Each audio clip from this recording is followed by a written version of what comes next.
then I said, hey, how can I get involved?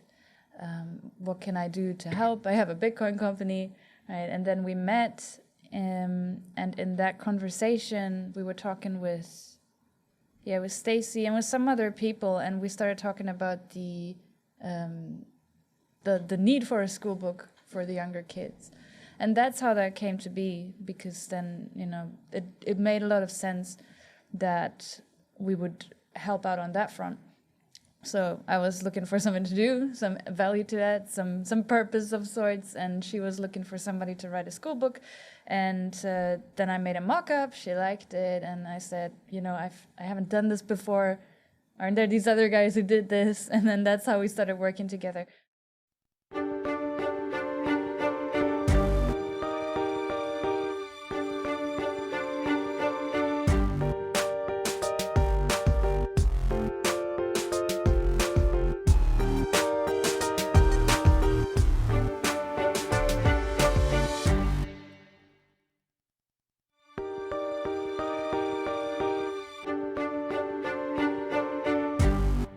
We got two returning favorites today. John from Me Premiered Bitcoin and Lina with Little HODler. So I've done shows with both of you individually, not together. So let's see if we can get in some trouble here. No, John's great. That's not what you were saying earlier. Come on. That's just because you didn't notice I bought new shoes. Yeah, this will probably be a little bit more confusing with the both of us, but maybe the good kind of confusing. Well, you guys have a joint announcement together. You guys are developing something exciting together. So why don't we lead off with that? Yeah. Lina, do you want to take it? Hey guys, just a brief interruption. We'll get back to the exciting show here, but I just want to really ask a favor that you guys could make sure that you're subscribed if you're watching this on YouTube. If you are listening to this on a podcast, please take a second and review this. You don't even have to write a lengthy review or anything at all. Just click the number of stars that you want to give us. It really helps us in the algorithms to make sure people are finding out about what's happening here. All right, back to the show. Okay. Okay. We're doing we've been working on it for a while already, actually. Yeah, So we're most of the year. Yeah, we're doing a school book together that we've been working on with the Ministry of Education for the kids. So it's it started with the idea that Me Premiered Bitcoin did a book, the Bitcoin Diploma, for the older kids, and there was a gap in the primary school region, right? And they don't want to learn about the history of mining and how nodes work. Yes, right. Cantillon effect, all of that stuff. No, so we suggested that we could do it with Little HODler, which obviously makes a lot of sense. It's very colorful, very pastel, very few words, very easy to understand. Just real quick, for people who maybe don't, I know most people know your work in the Bitcoin space, but if people, sometimes we get people who are just interested in El Salvador. So explain what Little HODler is, just kind of briefly, so they know what context we're talking about. I didn't bring him today, but Little HODler is my... I can't believe you didn't bring him. Yes, I know. Oh, God. Little HODler is my comic brand and my plushie brand. So I started doing Bitcoin comics, just like simple explanations of Bitcoin concepts where you learn something or not. Sometimes you don't learn anything. Sometimes it's just, Little HODler's suffering. And I understand because I was there before because I'm also a Bitcoiner. But I started doing that 4 years ago. And about 3 years ago, I opened an online store where I sell Bitcoin plushies and Bitcoin comic books and those kinds of things. So everything's very wholesome and colorful. And that lends itself very well to educational material for kids. Although Little HODler was not originally planned to be for kids, it kind of slid into that. And now it covers this age range from very young to very old, because there's something for everybody there, I guess. But now with the project... I remember, I think I mentioned this last time we talked, but I remember seeing it for the first time. I'd seen your comics, you post on Twitter, different things, and we were at the Bitcoin conference, and I remember seeing them there, and I'm like, who's going to buy these plushie things, like at a Bitcoin conference? You got a bunch of mostly like middle-aged men that are at these things. And my wife was with me, and she was like, oh, we need to get a couple of those for the kids. They'll love it. I was like, seriously? She's like, oh yeah, for sure. And, Who's gonna buy these things? and, Oh, I am. and you guys sold out, I think, right, at the conference. So I was 100% wrong. So if don't ask me for if a business idea is going to work or not, because obviously I don't have a good read on it. So Well, I didn't plan it all, right? I think I said this last time too. If I had made a business plan, I would not have gone through with it because the logic doesn't add up, right? Yeah. It's that's sometimes those things just naturally happen, and Yes. it makes them great. Yes, exactly. Yeah. So sorry, I didn't mean. I just No, wanted that's to give that little interjection of how I saw it. So in case Yeah. people are having that same thought, like, what do you mean Plushies for Like, Bitcoiners, yeah. they've been hugely successful. Yes, people buy them for their kids and dogs and cats and rabbits and stuff. Yeah. Yeah, so we started working on the book, and obviously because my first Bitcoin did a book before, it made a lot of sense to collaborate on it. So we're working with the Bitcoin office, with the Ministry of Education, with My First Bitcoin, and with Little HODler on a book, actually several books for the younger kids to get into Bitcoin. But actually, I'm pushing very hard to not start from Bitcoin, but start from money. Yeah. Yeah, Because it's important to understand the history of money to really understand why Bitcoin's relevant. Yes, Yeah. exactly. And it's a very hard question to answer for people, even adults, actually. What is money? Yeah. So if you can help a kid enter into the space from that angle, rather than from this is Bitcoin and this is a blockchain and this is why it has to be decentralized and blah, blah, that you already lost them. That they're like Definitely, yeah. this. They're not gonna, you know? Yeah, so that's No, what but it if you is. start questioning, like, so why do you put value on this weird green Yeah, paper? but what is Yeah. value? Yeah. Yeah. So there you go. So you have to start from these basic questions that even adults often can't answer. So. Oh, 100%. I bet if you went around the U.S. and asked adults, like, what is money, you Yeah. would, 99% of the people would Yeah. just look kind of... Dollar? Yeah. Well, John, why don't you give a little, since she's mentioned Me Premier Bitcoin a number of times, just in case people aren't aware of your guys' history here in El Salvador and what you guys are doing around the world now with Bitcoin education, just give us a brief... Yeah. So Me Premier Bitcoin, or My First Bitcoin, is a excuse me. Getting all choked up. Yeah. It's like the anniversary and everything. We are a Bitcoin education nonprofit. We started here in El Salvador about 3 years ago, so in August 2021. And we are focused on introductory Bitcoin education, so taking people from 0 to 1, basically. So this our kind of our flagship product. I don't know where the camera is to point this at, but Right there. the Bitcoin Diploma, which she referenced earlier, is this 10-week course, and the first 5 weeks are just financial literacy, and then it gets into Bitcoin. So we've had some good success here in El Salvador. We've taught over 35,000 students, but what's I think even more exciting than that is now this is becoming an example that others are trying to replicate. And I think there's some overlap with Bitcoin Beach, right? There's like circular economies that have popped up.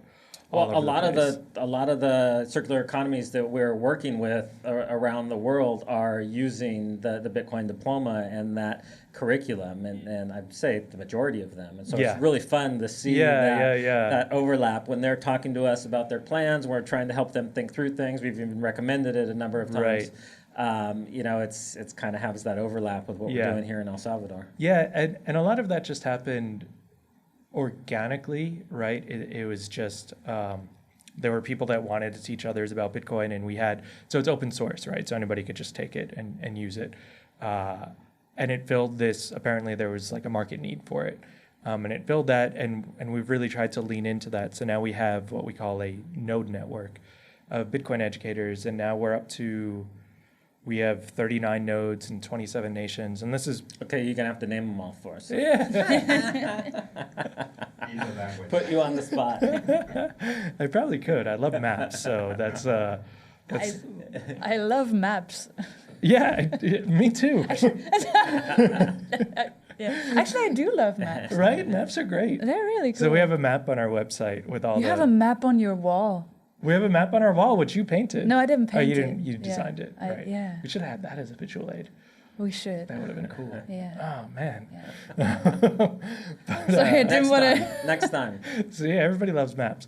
No, but I probably would know because I always like to look at the map when it's updated. I actually have a scratch-off map in my office at home, but it's not countries that I visited. It's nodes in the network. So when a new country nice. joins, then I scratch it off. What's more, nodes in the network or countries you visited? I visited more countries. Really, how many? I visited, I think, 62 or 63. No. And we have, what did I Yeah, say? that's more than me. Wow. 39 nodes. So we're going to pass. We're going to have more, because I'm not visiting any new countries at this point. Did you stop traveling too when you moved here? Oh my gosh, yes. I stopped traveling without realizing that this was going to be this major life shift. Arriving in El Salvador is basically the end of that chapter and the start of a new chapter. Oh Well, my now I have a God. kid and everything. Yeah, So, I was going to say. Oh, yeah, that adds to it. probably slowed you down more than anything. but yeah, It makes there's traveling a little more complicated. Yeah. But maps.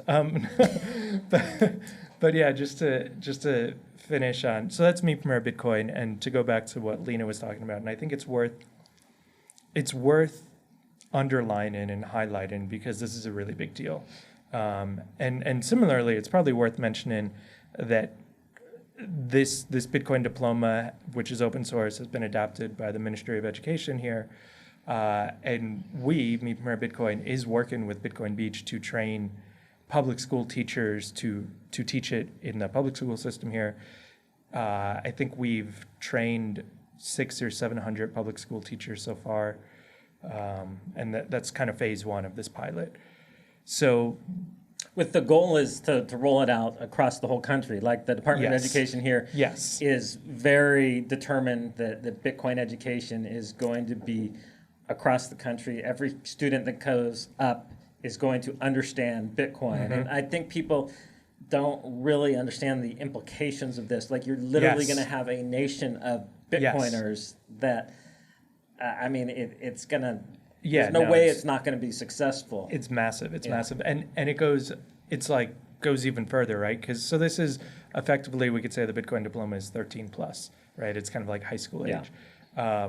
So now the project with the Little HODler that me, Premier Bitcoin, and Little HODler are doing is for younger audiences, right? It's from like as young as 7 or 8 up till 12, basically. It's like that initial void, and I think the plan is it's going to be 2 separate workbooks, but it's going to be integrated into their whole education experience.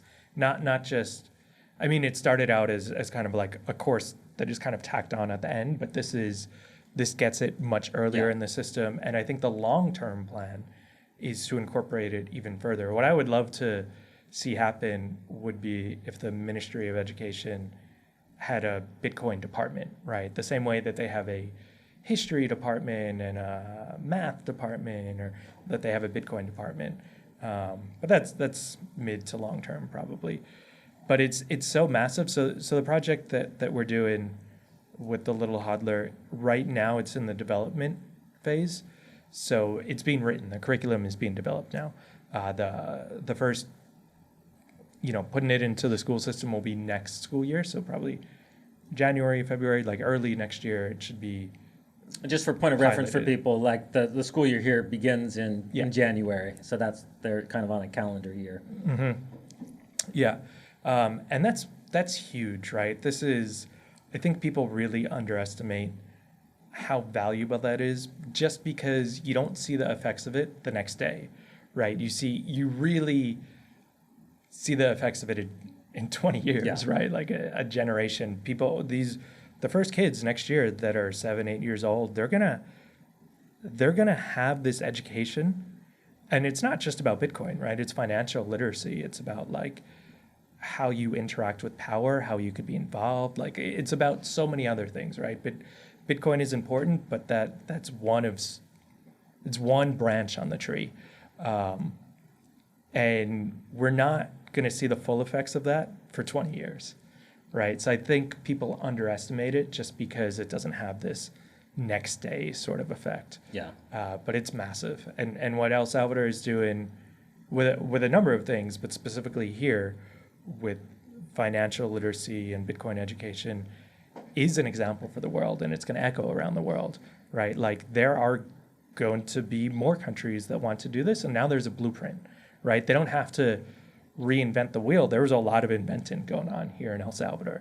A right? lot of hard work. A lot of hard work. Yeah. Yeah. So it's going to be, I mean, whatever lessons we've learned, they don't have to learn the same lessons, right? They don't have to sit in the long meetings with government officials like we did, John, and and go through all the minutia of what's going to be included and what's not. Right. And I think that is the most important thing is how we could create templates to make it easier for the world, right? Like El Salvador punches above its weight. It's this small country in Central America that what happens here is going to affect the world for a generation. You know what really made that clarified how big that actually was last year in Lugano when we were in Switzerland, you know, with this it was a Bitcoin conference, but these were like bankers and regulators, and it was a very different dress code than normal Bitcoin converse. You know, I wore shoes. What? I had to actually buy a couple newer shirts, long sleeve. But here you have in the center of the historic center of global finance in Switzerland, all these bankers, all these people. And they were all focused on what's happening in El Salvador. Yeah. That was what they were all talking about. And how can they replicate what happened in El Salvador, which was kind of shocking to me. You're here in Switzerland, one of the most developed countries in the world, and they're like, how do we catch up with El Salvador? Right. And so that was eye-opening of wow, this is really shaping the world. Yeah, absolutely.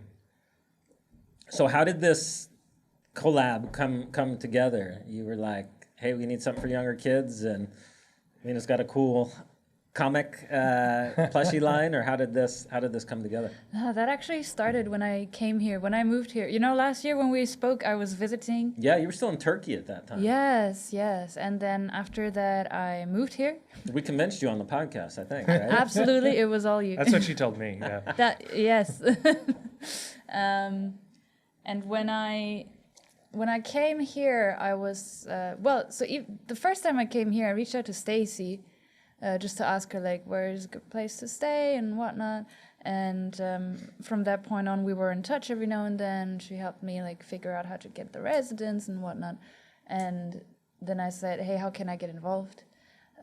What can I do to help? I have a Bitcoin company, right? And then we met, and in that conversation, we were talking with Stacy and with some other people, and we started talking about the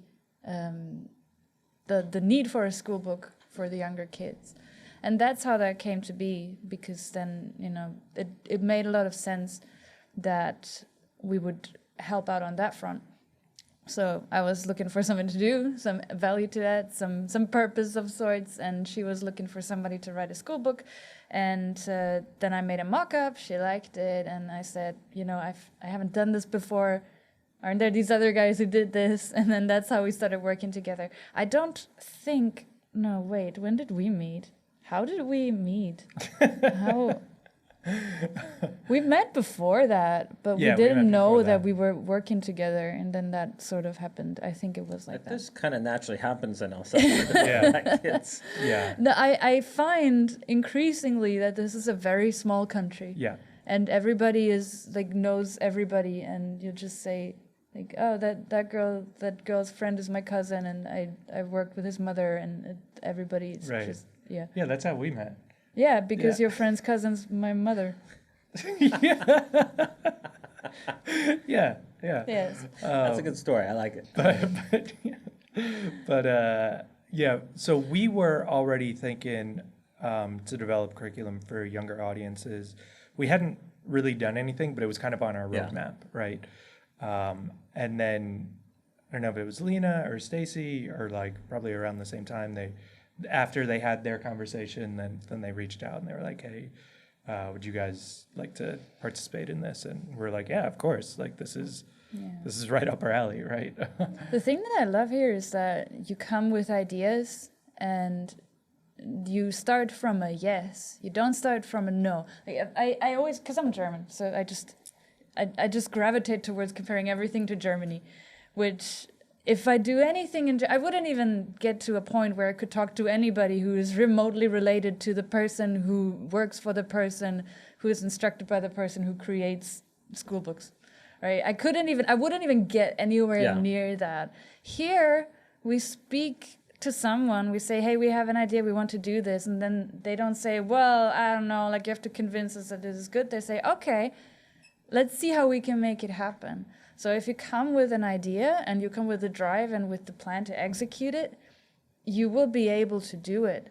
Yeah. It's a 180 from what I see in much of what I see in Germany and much of the Western world lately, where there's an openness here to progress and to trying new things. And especially with people that have boots on the ground and they're like just coming or doing it. Like I was responding before we started this, I was responding to somebody on Twitter that was criticizing like, the government there is so closed. I've been reaching out to them and nobody gets back to me. I'm like, why would they? Like they're busy. They're busy like doing things like What's the government email? It's like I heard Lina on a podcast that you could just have a good idea and the government talks to you. But I'm like hello@government.com. I'm like none of the projects here started like that. They started by people showing up and starting to do the work, and maybe eventually there was like a way they could help the government or the government. But it's not like you need. That's your first step. Right. Your first step is to like show up and start doing the work and building something. It would have been strange. So the way that the Bitcoin Diploma worked is we developed it and then we taught it in schools and outside of schools for, I don't know, probably for about a year before we started to work with the government for them to do their own program. But it made sense, right? It was like a proof of concept. Yeah. So they were interested. But if like we just came and were like, hey, or just called them up, hey, I'm in the U.S. You should come down and have me build a Bitcoin education program for you. Have you done it already? No. But like you guys need it, so we're gonna do it. Like it. How many proposals, requests, and questions and whatnot do you think they get every day? Oh yeah. So no, that's why I tell people. Just come. Yeah. Like it's the people who have built things are people who have just showed up and started doing the work. And maybe the first thing they try doesn't work out, but then through that they meet people and they build connections and they wind up doing this other project. And it builds into something cool, but you can't do that remotely and you can't. It's not something that you can like have all planned out before you come. Right. It's like the misconception that I hear that a lot is and I also hear a lot that people say, oh, like they only get this job because of connections or whatnot. No, not at all. Like how the school book happened is we walked in here. I texted Stacy on Twitter. Like how you, that's how you walk, right? Probably doesn't translate well. That's a German walk. Yeah. I texted Stacy on Twitter. We met. We put in the work. We showed what we were gonna do. We had a sample, a mock-up, and then from there we started working on it. It's the misconception you also had the Little HODler like brand, right? You had like a successful like comics and like, that you had that proof that you're in the space, you understand that you've been successful, you know how to market to people, you know how to reach people. Like there's a value that brings. Like if you didn't have that history, you probably wouldn't have got those opportunities. Of course, like it would have been harder. Yeah. But when I say you can come with an idea and they will be open to it, it doesn't mean that, hey, I think you should do this, and then they say, oh yeah, here's $100,000, do that. Or something. That's not how that works. But they definitely won't give you any money to do that, right, John? A couple of projects we worked on together, they're like, yeah, no, we're going to do it, but we don't have a budget for it. So that's up to you guys to figure that out. That's the norm. With our experience as well. But it's so the way that Meet Me Bitcoin began here, I don't think it would have been successful anywhere else, right? Like this is, and we have been able to have impact in other places, but I think it had to start here. But because you built your reputation here and showed that it worked here. And it had to start here. Like this was a place where, I don't know, there weren't a lot of roadblocks, right? In other places, I think there would be more roadblocks. Even if we weren't asking for the government to support us, we had no asks, right? We just didn't want people to get in our way. Yeah. And by and large, they didn't hear. Whereas I think if we tried to do this in the US, then still we wouldn't have asked for support, but people would have tried to stop us. the benefit of doing it here and working with the government is 100% that you have a framework and a system in which you can build something and build something long-lasting. So if I do this, if I even try this, like so you compare to the US, I compare to Germany. Yeah. If I meet resistance every step of the way, like I'm not, same with you, we're not going and saying, oh, we want the government to support this, but we want to be able to build something somewhere where it feels valued and appreciated and like it has a lifespan. Yeah. And we can build on it. And that's the value you get here from the government. The government is open to the things that you bring and the things that you build. And they say, hey, how can we help you? Okay, we can connect you with the right people, and we can maybe give you the platform to bring this, to introduce this as a pilot project somewhere. And that is the value you get. And the openness from the government is that is what I mean when I say you come with an idea and you can execute it.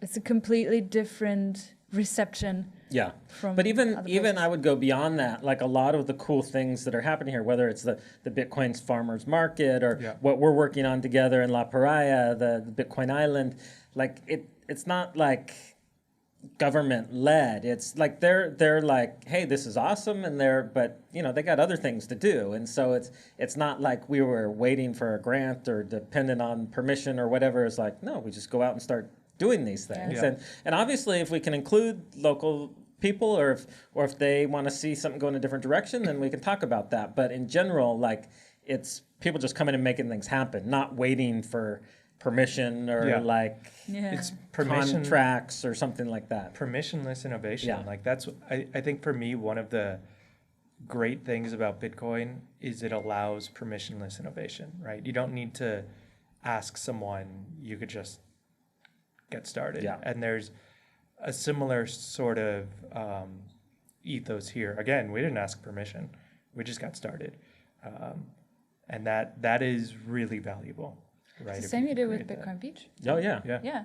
You did No, that for there was yeah. no, like, the only reason, I mean, we wanted to make sure, because at that time especially, like, oh, Bitcoin was for money laundering and drugs, and so, you know, we like, weren't secretive about it. We're like, hey, this is what we're doing, Yeah. this is why we think it'll benefit the community, but not because we wanted their help, just because we didn't want to, you know, wind up in jail or something, because somebody, you know, was like, oh, Bitcoin's related to drugs, and, you know, Right. and so, no, if we would have waited for the government, it never would have happened, because there would be no reason for them to. We didn't prove that it could work or that it could have an impact, and so it would never have happened. And so that's what I always encourage people, like, you just, if you want to make it work here, you got to show up and just like start doing the work like that.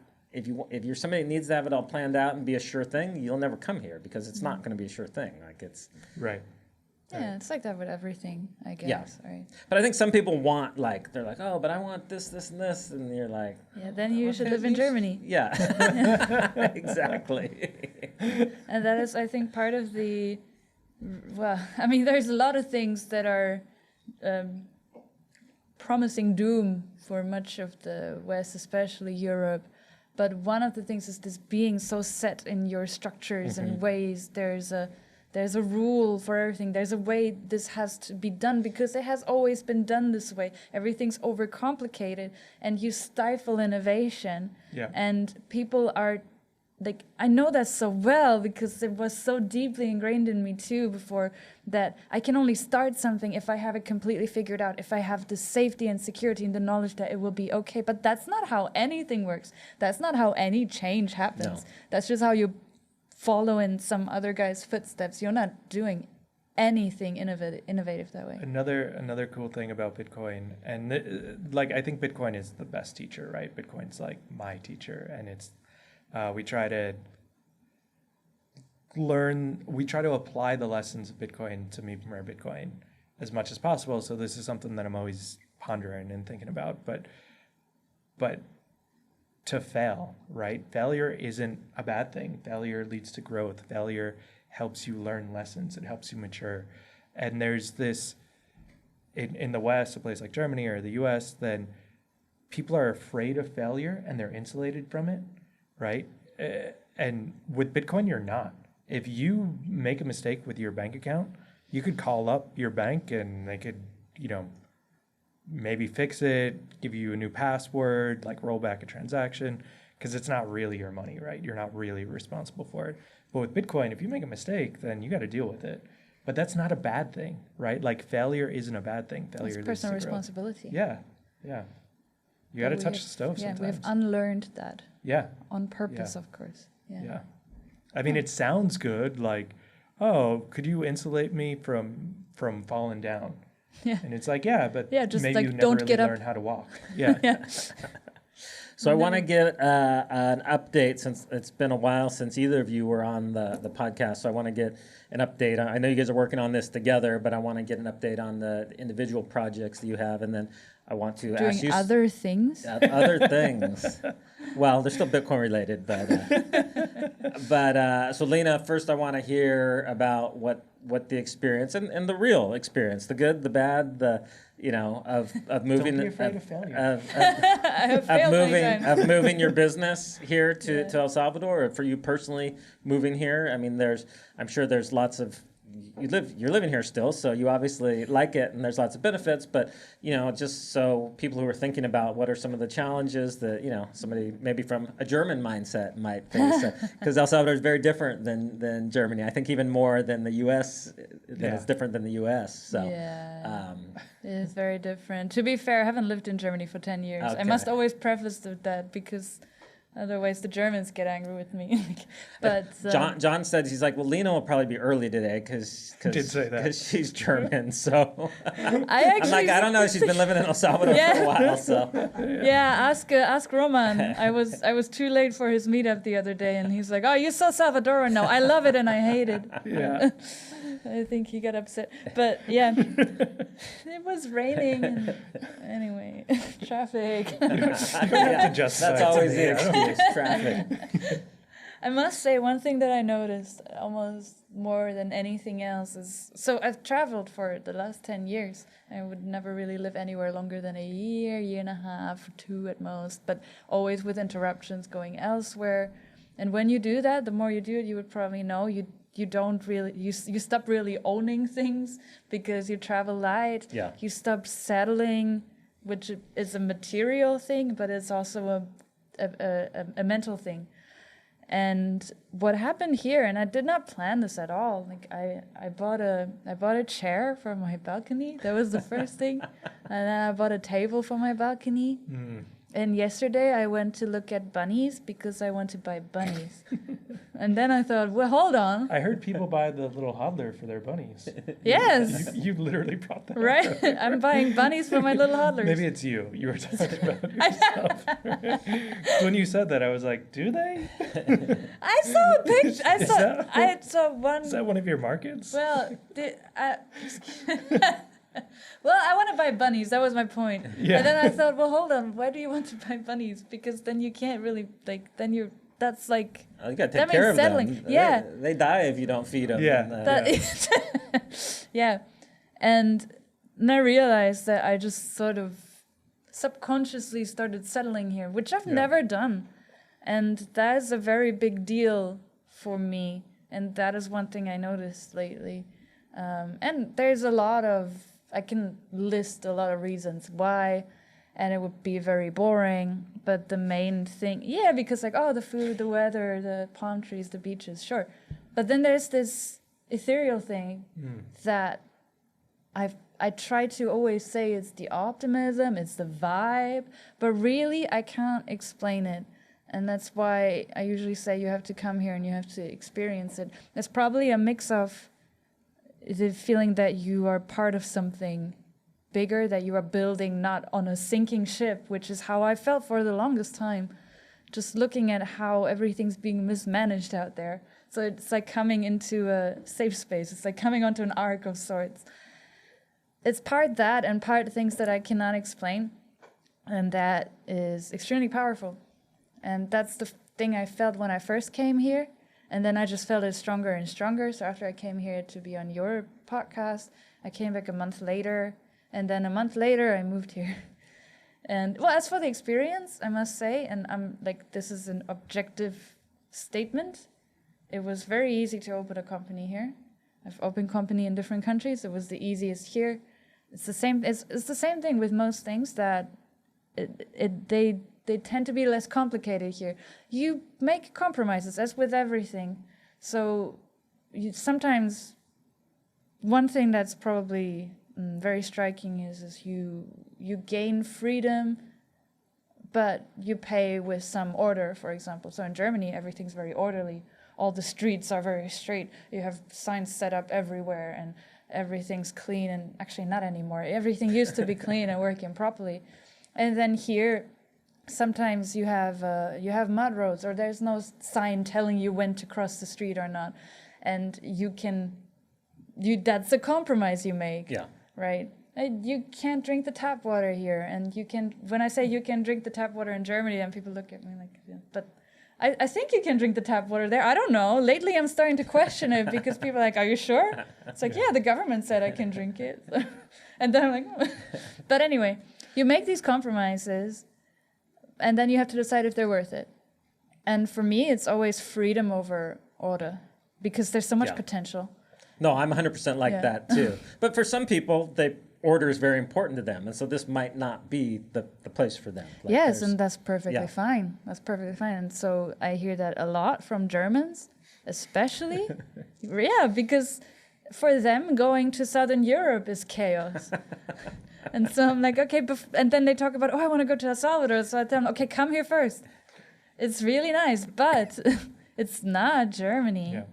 I have a funny story. My wife, she's very much an order person. And so, us living here, being here for the last 20 years, like, it sometimes is stretching for her. But when we went to the conference in Lugano last year, we flew into Milan, and you take the train up to Switzerland. And we're on the train, and she's like, we're in Switzerland now. I'm like, did you see a sign? She's like, nope, I can just tell.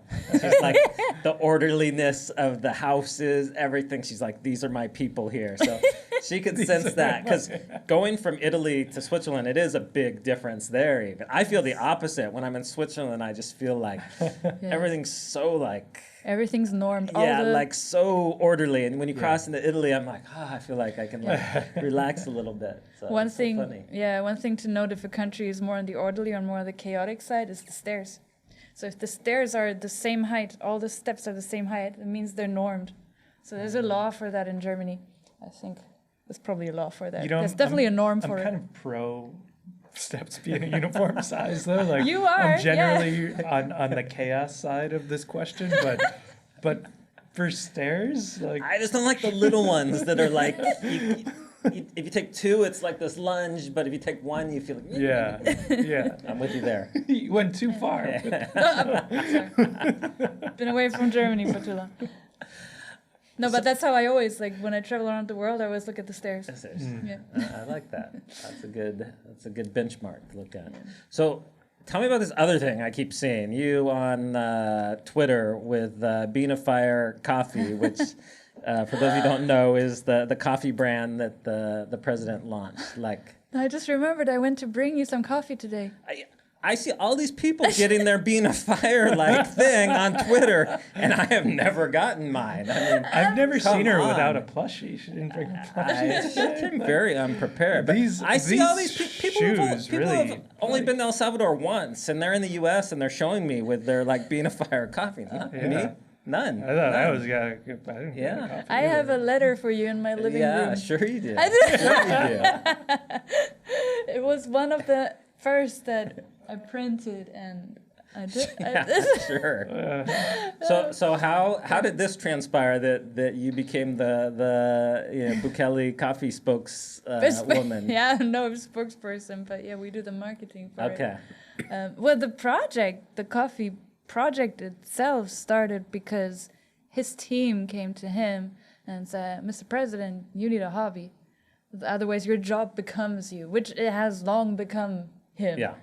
And he's okay with that, but so they said maybe you should get a life outside of that. And then he said, okay, suggest me some hobbies. And then he picked the coffee, and then he started doing coffee on the side. That's how he told me. So then he forgot about it because he got busy. I don't know with what. Yeah. And then at some point early this year, his team came back to him and said, Mr. President, the coffee's ready. And then he thought, okay, what am I going to do with it? And so he decided to make a coffee brand and to export coffee to the States. So I got involved in it because I was helping fix some product descriptions and whatnot. And because I'm a bit of I'm very particular with grammar and what. Because you're German. So, yes. Yeah, we have a word for that in German. But yeah, so I started doing that. I helped out with it, and then eventually it's like, actually, I need more than just product descriptions. I need some marketing too. And then I said, okay, I'll do it. And I proposed something, and he liked it, and then we went with it, and then we had, I think, like a month and a half from nothing to launching the brand, which was great. And that was when I first got acquainted with we call it presidential timeline. So I met once one of the translators on the presidential team, and he told me in my first week working here, I got an assignment to translate something, and I asked my colleagues, okay, by when do you need this? And they all looked at me like, we have never asked this question, because the answer is always yesterday. So that is working for him. And so so that's what we did. And Which is why things happen so fast. Yes, exactly. And you can tell that there's an aura to it. So it's a mix of course, there's a lot to do, but also you notice that people don't want to let him down because he sets the bar like up here, and he gets you excited to reach it, and he inspires you to actually go on. And he encourages you to do more than you thought you were able to do, and that's how everything happens. With everything that you see that happens under the government, it stems from that. And it's the same with his personal project. He actually said he had no ambition to launch a company. Like, why would he? He has actual really important things that he's doing. But he got sort of personally invested in the idea. It became his passion project. And so he started doing the coffee thing. And it also, even though he's doing it as a private citizen, you can tell that it's still him inspiring others. Oh, yeah, it's building the brand of El Salvador. Yeah, it's very much in line with what he's doing all over the place. So he's encouraging Salvadoran entrepreneurs or people who maybe want to be entrepreneurs. And I love that, because when was the last time you were inspired by your head of state? I'm not inspired by mine. And most of them, all they do is they sit in their ivory towers and they rule the country or pretend to rule the country. But they do very little that is worth following or that is worth being encouraged or inspired by. It's very different here. And it's, again, one of those things that makes this place different than much of the rest of the world, is that you actually see, oh, we have a human up there, and we have a human who actually has ambitions and who doesn't just talk, but he actually leads by example. So, yeah, he sells coffee, but actually it's much more than that. Well, you guys sold out right away, right? Yeah. Did they get more in? Is there stock now? There is some, and I have one in my living room for you. Yeah. I'm going to hold you to that. Yeah, I've heard that promise before. Yes. Yeah. So yeah, there's new coffee. We just launched a store at the airport. I saw that. I saw that when I was coming in. I was like, but I had heard too that they were out of coffee. That they sold everything out. Is there more stock? Oh, we have more now. Yes. Okay. So now there's actual stuff in the store. Okay. Yes. Perfect. But don't buy it. I have some. Do buy it. Do buy it. But I have some for you. No, but yeah, so we started doing that, and that obviously got very, very busy and took up a lot of our time, but it's extremely different, extremely rewarding. To stay on topic, we accept Bitcoin.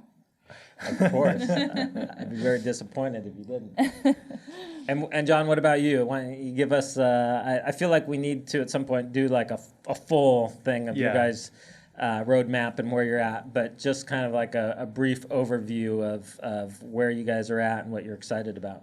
Yeah, so actually on my way down here, the first podcast that we did was quite a while ago. I think it was one of the first of the show. So it was in January of last year, 2023. And I was just listening to it in the car on the way down here. And it was, a lot of that podcast was about where Bitcoin is going. And I was like, wow. We did it, right? like we talked about, the node network, that I mentioned before started in March of that year.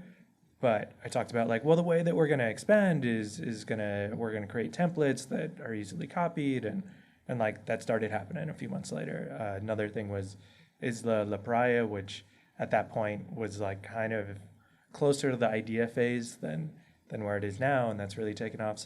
And just for reference, that's the island that we had. There was Quentin and am I blanking on her name now? Sam. Thank you. Yeah. Sorry, Sam. I love you. Quentin and Sam that were out there, like that started that, and then that's continued on even after they've moved out, and so that's the Bitcoin Island here. Yeah. Quick aside with the Bitcoin Island. Where's the island? Well, guess what? On October 12th, there's an event. That should be the end of this, but keep that in mind. So there's an island in the eastern part of the country. It's called Isla La Praia, and me from Red Bitcoin and Bitcoin Beach have kind of a joint project there to help educate people about Bitcoin and help create like a circular economy there. It's fairly underdeveloped, the island. Is it near, like on that border to Nicaragua, where you have these islands? It's not. It's not in the Gulf of Fonseca. It's more. It's past Costa del Sol in that area. It's like another maybe 25, 30 miles down the coast from there. But it's a nice island, right? Like all these mangrove swamps and coconut trees and all the things you would expect from a tropical island, right? But we sent someone, his name is Quentin, and his partner at the time, Sam, to the island to help kickstart this project. And they were there 6 months, 8 months, something like that. And they got it going, and they kind of handed it off to locals now who run it. There's a teacher, Jorge Luis, who goes, I think, every Saturday to teach classes, and Bitcoin Beach organizes transportation. Is it once a month, I think? Yeah, for people to visit. And actually the next big event... We sponsored the football team there, or soccer, or whatever you refer to it. Yeah, there's a beach football or beach soccer team, which is like literally one of the best in the world.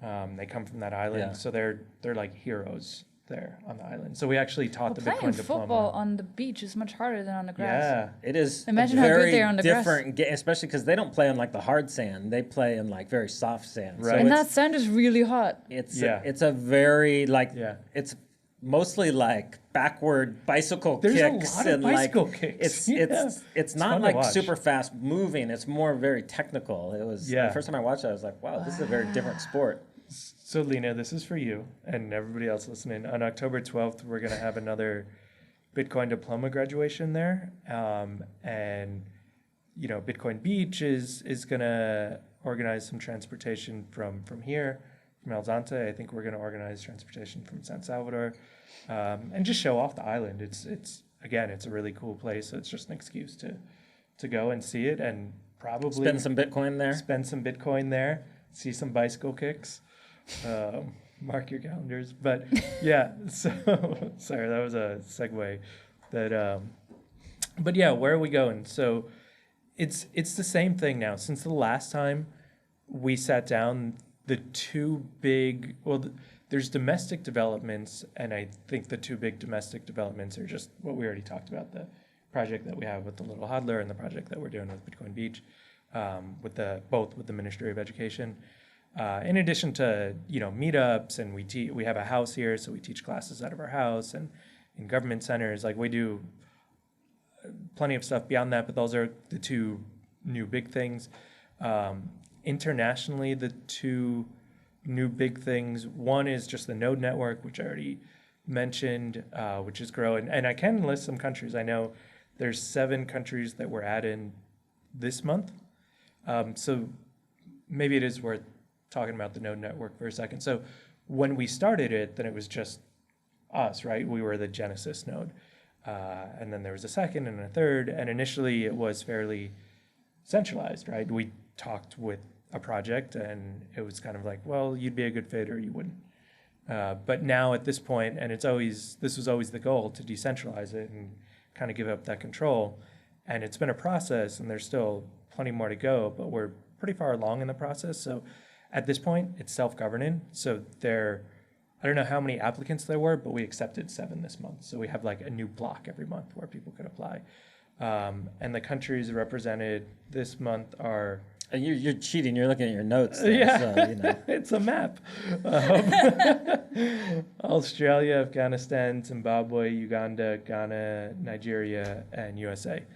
And that's the network selected them, right? Like we didn't, which is cool that we're starting to see that theory come to fruition, and the theory is that we are more than the sum of our parts, right? Like we're stronger together. We could build off of each other's success and lessons.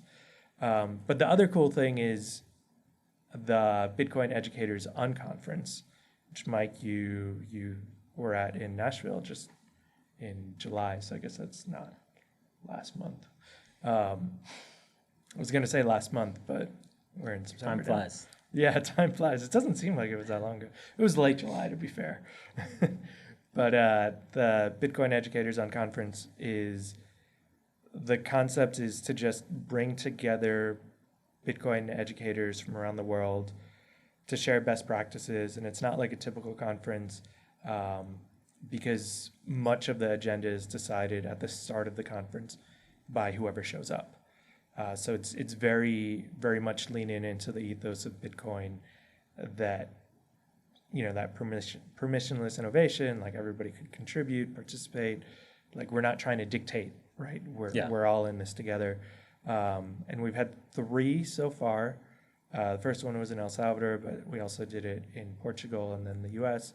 And the next one will be in November back here in El Salvador. So November 14th in San Salvador is the next Bitcoin Educators Unconference, which is the day before Adopting Bitcoin. So if you're coming to Adopting Bitcoin, or even if you are not and you're here in El Salvador, make sure you get tickets to the Unconference. They can get that from your Twitter page or your website? From Twitter, our website. We actually the long-term plan is to kind of cut these branches off, so the Node Network and the Unconference, and so they could grow on their own, become their own trees, their own gardens. And so we actually just got a new URL for it, which I think is just bitcoinunconference.com. But yeah, Twitter and our main webpage, you could link to it as well. Awesome. Well, I mean, we could literally go on all day, but we have a very important celebration to get here, and I think I have some responsibilities for it. So, why don't you let people know how they can follow and support you guys, and where they can keep up with all the cool things that Me Premier Bitcoin's doing? Yeah. So our social media handle, and I think this is uniform across the different platforms like Twitter, Instagram, is myfirstbitcoin_. Our website is myfirstbitcoin.io or meprimirbitcoin.io for Spanish. And if you want to support, then we have a fundraising campaign now on Geyser, and this is really important. So there's so many different ways to support, but one of them obviously is financial, and we are independent, and we really, really guard that.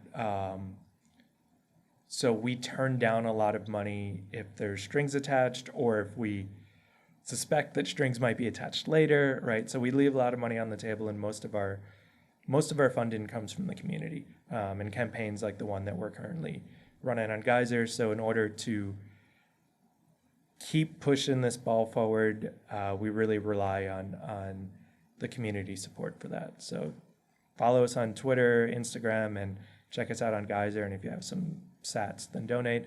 And if you have the opportunity to come to El Salvador, then go to the Unconference. We have Bitcoin Diploma graduations all the time. We have an open house every Tuesday. Come to El Salvador and just see for yourself. Yeah, and we see firsthand the great things that Me Premier Bitcoin's doing and continue to do. We have a lot of partnerships together, and we've been longtime supporters financially too of the project. So we're here on the ground, and we're seeing that the work that's being done. So I can affirm that it's definitely a worthwhile organization to support. No, thank you, Mike. And yeah, Bitcoin Beach has been so supportive from the beginning. That was was such a huge boost to have this established organization hold our hand a little bit, not hold our hand, but like just be an ally, was super helpful. And shout out to Bitcoin Beach, but also shout out to Lina here. So Lina has the Little HODler has sponsored like the welcome drink for the last couple of meetups that we've had. So thanks to both of you guys. What? Wasn't a joke. No, it was really sweet.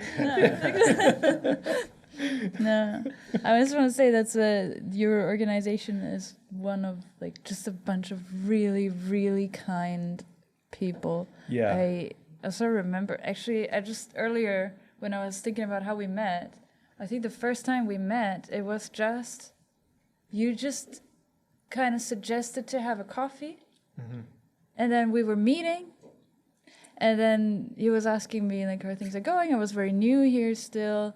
And he was like asking how can we see if we can do things together? If you need anything, let me know. And he was telling me of all his experiences as well when he was new here.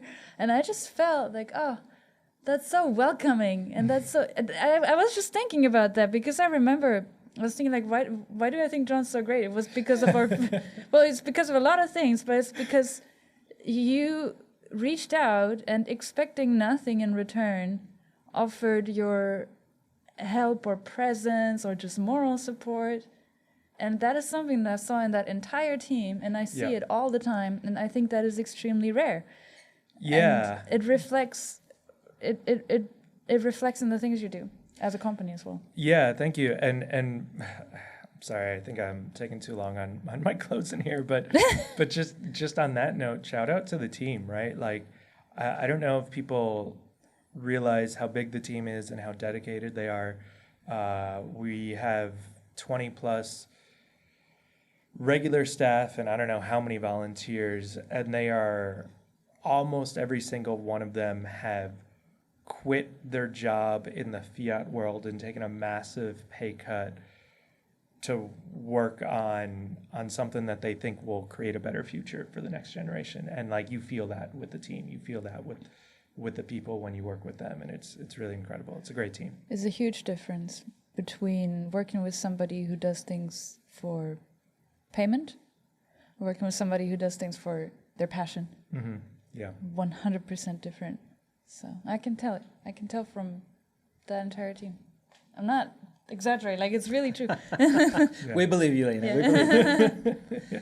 And Lina, why don't you tell people where they can find their Little HODler plushies? So when my wife's watching, she wants to order our kids more, where she can get those, and then any other projects, new projects you have with the company, where that people can follow you. Yes. Well, you can follow me on my very German Twitter handle, which is probably easier to just like put that somewhere. I was thinking when Mike introduced us and he just said John and Lina, I was like, it's probably so he doesn't have to try to pronounce her name. It's, yes, I'm I completely thought that was her name. I didn't know that. That's not your name? That's, yeah, like No, Madonna. no, her surname. Oh, her surname. Okay. Yeah. Yeah, my very German last name. She Anyway, doesn't so even want to say it. I don't want to, because then it's like, what's the point? What's the point? No, so that. Well, where can people follow you? What is it? Oh, it's at Lina Seiche. Okay. So you had to say And now it. you have to like say tried it. to Now you have not to say it. That's, I don't make the rules. Me? Yes. Lina. So And does that's that, Little HODler and- have a separate one, or is that your main? Well, Little HODler has a website. It's thelittlehodler.com, but we're mostly sold out lately, so we're getting new stuff You soon. gotta get that. Yes. Get them going. Yeah, no, we So have. everything you touch, they sell out. You got involved with the coffee and they sold out. It was all me. Yes, yes. No, but but we have new stuff coming soon. We normally restock at the end of the year, Okay. and we have some new plushies coming. And other than that, what am I doing? Well, I'm doing And then what Bitcoin about the coffee? Oh, there's coffee as well. Oh, that's on. Oh my God, that's on beanoffire.com or at beanoffire. we do it's not Bitcoin, but everybody likes coffee, right? So there's some very satisfying. And they can pay with Bitcoin, right? Yes, you can pay okay. with Bitcoin, or if you want to hodl your Bitcoin, which is normally what happens, then you just spend your fiat. It's very. No, sats only. Come on, Lina. No, that's a very. I actually think that's a very reasonable stance. Why would you have fiat? Yeah. That's But yeah. you're starting with. Yeah. That's the root Yeah. of it, right? thing Why do is you have that- fiat in the first place? Yeah, the thing is that for some time I ran this test once on my store where because we had some issues with our credit card payments and we had to wait a while for that to be fixed. And I didn't want the store to close, so I thought, okay, I'm only going to take Bitcoin for some time. And people are very excited. They're like, oh my God, the store only takes Bitcoin, and our sales crashed 90%. Oh wow.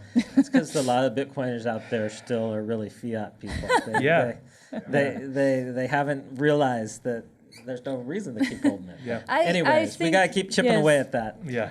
I think it is, I understand, but I think it is totally reasonable to say I want to hodl my Bitcoin, spend my fiat until it's gone, right? When it's gone, then you But spend your...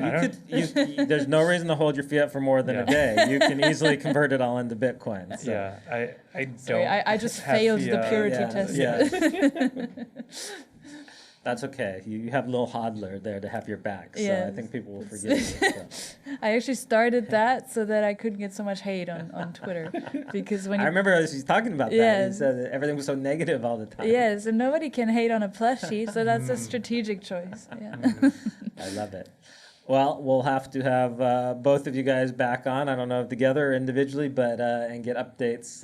Let's not make it a year though. That was that was too long. Well, so. you're always like somewhere. We really struggled to catch you. No, she's like, you guys picked on me. Now We were gone. We were a lot of places this summer. John's always like, "Hey, can you do it?" I'm like, "I'm back out of the country again." yeah. But It all worked out. we will.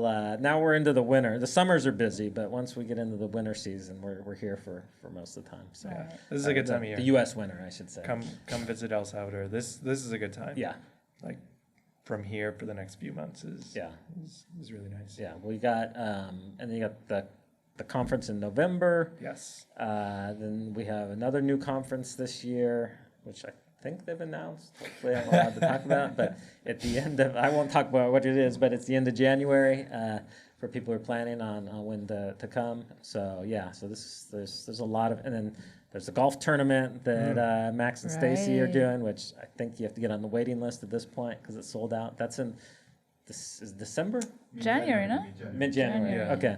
So yeah, so there's a lot of stuff going on, like heading into this next season. So, Yes. all right. Well, let's go to the third anniversary Yes. celebration. I appreciate you guys spending time and updating us. Yeah. Thank you. Thanks for having me. Thanks for having Yes. us.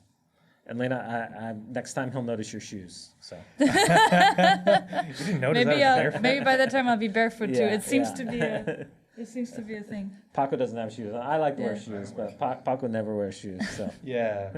It tends to be a shoes. thing that happens here from what I can observe. yeah.